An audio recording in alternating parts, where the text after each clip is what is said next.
think, guys, I want to make one point real clear here. I mean, I get the sensitivity, but there's nothing wrong with a federal employee, as any other U.S. citizen, making donations to campaigns. I'm going to get to you in a minute, Saeed, but this is an important point. This is the United States of America. It's a democracy. People are allowed to do this kind of thing. And to suggest that just by dint of making a contribution to whatever political cause or campaign, that it disqualifies somebody from a job that they're taking on. And I remind you that this is a leader who has some 4 decades of experience and was retired and agreed to come back to serve the country once again.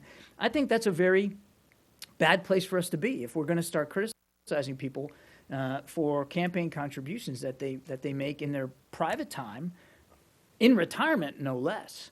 I just don't think that's where we want to be as a country. I just got done talking about our concerns in Turkey and media freedoms and civil society and how we expect the Turks to live up to their core values and their democratic institutions. I think it's, we need to do that here too. John, no one is criticizing her for making the donation. If there's any criticism, it's directed at the State Department for choosing someone who has demonstrated I